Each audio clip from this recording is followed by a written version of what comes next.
Udah banyak yang reset soalnya. Ya, Assalamualaikum warahmatullahi wabarakatuh.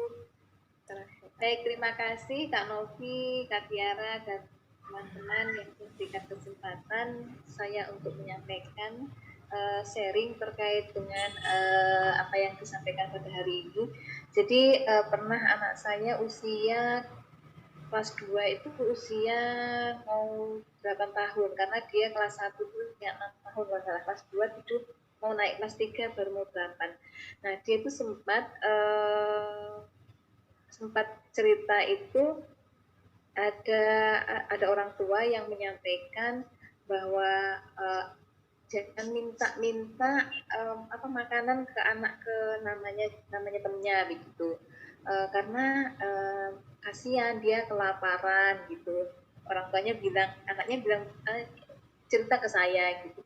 Tadi ibunya ini kok ngomong sama saya, katanya saya minta makanan bekalnya, terus anaknya lapar, kelaparan. Saya dibilang gitu sama ibunya langsung. Terus apa namanya? Akhirnya dengan adanya komunikasi seperti itu, terus kamu gimana Kak itu? Ya nggak apa-apa, cuma gitu aja. Kenapa kok dia nanya kayak gitu? Tapi dia juga cuek saja, nggak terlalu apa namanya mempermasalahkan itu. Dan itu pun saya tanyakan karena apa namanya sebenarnya dia nggak cerita dan nggak menganggap itu suatu masalah. Saya tanyakan karena memang ada apa namanya ibu itu tadi juga tanya ke wali kelasnya. Nah, wali kelasnya itu menyampaikan kepada saya melalui WhatsApp group gitu loh. Akhirnya saya, karena anaknya menurut saya kok nggak terlalu ini, dan ceritanya juga mungkin karena anak-anak dan dia terbiasa apa ya terbiasa nggak terlalu apa namanya apa ya perasaan gitu, sehingga agak lupa begitu. Terus akhirnya saya konfirmasi ke orang tuanya, langsung bukan ke apa namanya wali murid apa guru wali kelas. Nah kebetulan bapak-bapak begitu ya, Pak apunten ini kenapa ya informasi ini kok benar, ini sempat cerita sambil bercanda sih, katanya ada orang tuanya ini yang menyampaikan nggak boleh minta bekalnya sampai anaknya kelaparan gitu. Itu sebenarnya dia nggak terlalu permasalahan, cuma waktu itu saya tanya sehingga dia menyampaikan seperti itu gitu. Terus gurunya, enggak Bu, sebenarnya itu apa ya jajan biasa itu loh Bu, mungkin karena orang tuanya kan anak itu anak satu-satunya, terlalu apa ya dianggapnya anaknya takut kelaparan, padahal anaknya juga berbagi, karena pada waktu itu memang apa ada tema berbagi apa gitu, sehingga antar anak itu berbagi dari apa yang dia miliki. Nah mungkin karena anak saya namanya Putri mungkin suka, terus anak temannya juga dikasihkan semuanya, ibarat pisang goreng itu dikasihkan semuanya ke Putri, jadi habis sama Putri karena Putri suka gitu. Tapi itu suatu apresiasi dari apa namanya guru kelas, wali kelas yang menyuruh itu juga bagus gitu. Terus saya bagaimana Pak, ini kok mungkin saya perlu minta maaf ke orang tua yang bersangkutan kok menyampaikan kepada anak saya seperti itu. Gak usah Bu, dia mungkin ya biasa kan di grup, dia biasanya kayak gitu apa, di grup itu dia memang paling ramai sendiri, jadi bosen cengengesan gitu di grup gitu loh. Jadi kan kadang-kadang saya tuh maknanya grup wali murid itu apa sih esensinya, harapannya kan dengan adanya grup itu lebih membongkar terkait dengan bagaimana perkembangan anak siswa, atau ada informasi dari sekolah yang perlu ditindaklanjuti oleh orang tua begitu ya, sebagai ajang untuk mendukung kualitas dari pendidikan siswa tersebut.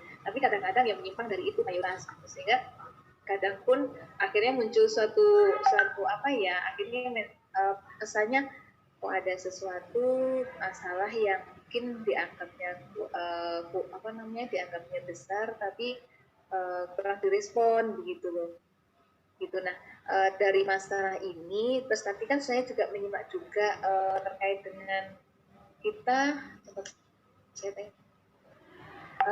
kita sebagai orang tua tuh ada sikap yang kurang tepat kepada anak ya. Salah satunya adalah memaksa anak untuk belajar atau apa. Kalau kesan saya memang saya menyuruh kadang-kadang, kakak belajar hari ini apa gitu, kamu sudah baca buku apa? Terus saya belum. Terus gimana?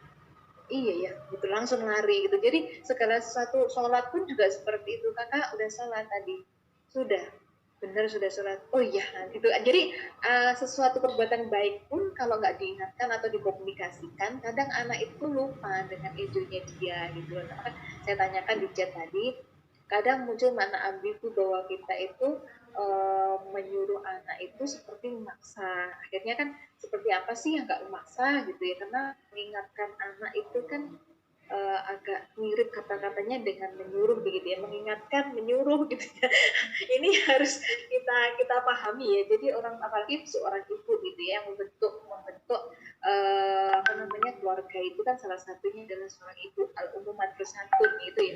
Jadi anak mau dibuat seperti apa itu kan tergantung dari ibunya. Nah kadang ibunya lebih banyak cerewet, dalam arti cerewet itu untuk positif, marah dalam arti segala sesuatu tidak dipandang marah yang negatif, marah bisa juga dalam arti yang positif. Contoh misalkan kakak kamu udah sholat asar, sudah zuhur belum tadi. Nah, berarti kan harus kita evaluasi seperti itu. Nah, ini kadang-kadang kalau orang tidak memahami ini, wah, bundaku marah gitu kan ya. Akhirnya sesuatu jadi besar gitu. Nah, ini memang agak rentan ya terkait dengan belajar efektif ini ya. Makanya kita diskusikan seperti apa sih sebenarnya jadi seorang ibu yang patut digugu dan ditiru, karena konsep belajar itu kan tidak hanya aspek pengetahuan tapi juga aspek sikap, aspek keterampilan. Makanya ketika tadi ditanya perasaan anak ketika di apa namanya diejek sama teman seperti apa ya, karena setiap anak itu berbeda-beda. Contoh kalau anak saya yang perempuan, anak pertama, dia santai gitu ya, mungkin nggak tahu sih kenapa seperti itu, memang karena mungkin kalau orang Betawi, karena bapaknya Betawi, cuek mah lo gue gitu ya, mungkin ya. Kalau saya kan orang Jawa jadi lebih perasaan gitu, lebih kadang-kadang begitu.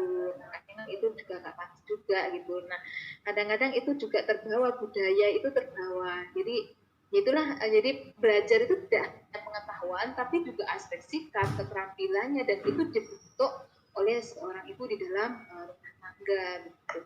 Mungkin Kak Tiara, Kak Novi ya dalam hal ini mengisi, bisa menginspirasi lagi seperti apa sih kami, khususnya saya sebagai seorang ibu, menjadi orang yang bisa digugu dan ditiru, sebagaimana bahwa pendidikan itu adalah untuk memperbaiki kepribadian manusia itu sendiri.